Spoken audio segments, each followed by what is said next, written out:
Hello and welcome to today's video. We're going to cover Vivo Keyd Stars, the next team in my previews, the quick introductions. I'll probably do one for APAC as well. Now that, we only have 50 teams, why not?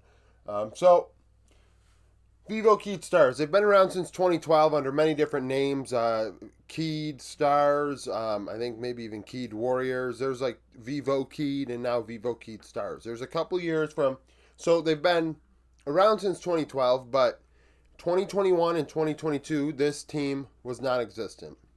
At the end of 2020, it was gone, and it returned in 2023. All time, the record domestically is 150 and 112 in the regular season for 57% win rate, and playoff wise, 54 and 54 with a 50% win rate. They have never went to an international event, at least as MSI or Worlds is concerned. Most games played in each role. Top lane Gigo, 116 games played. Revolta, 110. Takeshii, 114. Essa, 92. And Pro Delta, 71. So we look and there's 262, 370 games worth of, games to look at. And hell, the most played is 1/3 of that, not even. So it really goes to show that this team has went through its ups and downs. We see it over here. Look how many different finishes they've had over their tenure. They really don't keep the same roster for long. With this new ownership, and I believe somebody commented on one of my videos, about some other team, that the ownership of Keyd, Vivo Keyd Stars, VKS, is very transparent now.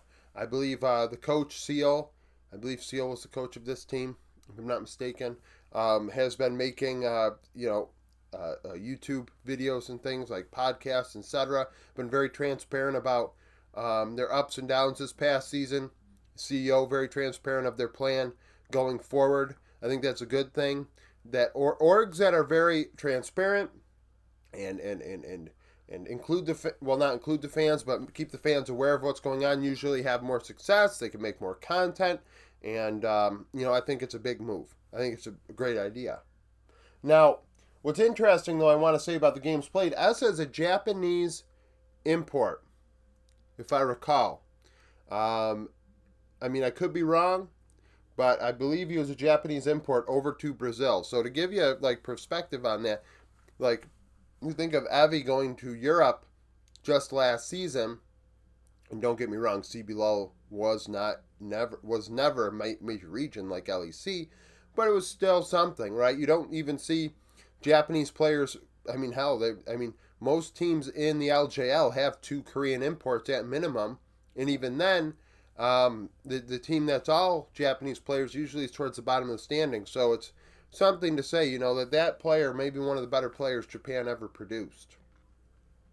Win rate wise, Lecco in top lane 70%, Daydream 71 in the jungle. Lil Echo, who was on this past season's team, has the best mid lane win rate at 63%.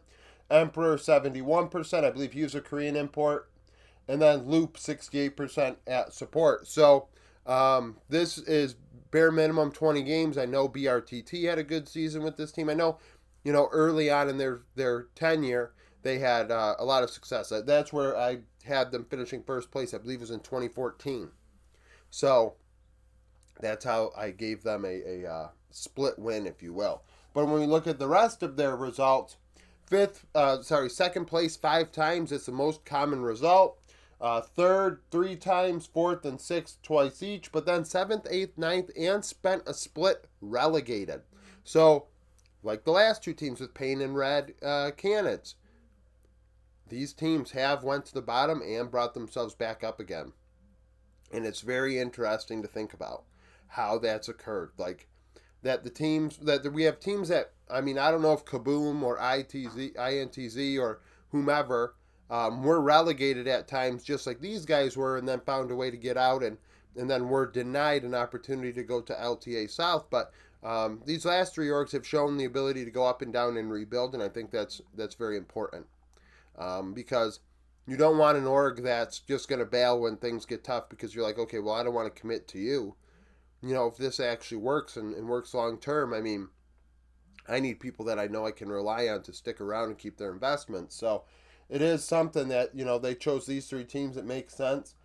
This one, of course, the worst of the three historically because they never got to an international event. Last year, they had two European imports to begin with, Takui and Smiley. Smiley stayed on the roster throughout the year, but Takui was replaced by Laleko, and Laleko looked good. So that is a thing. I am surprised Takui did get replaced. I don't know what happened with that.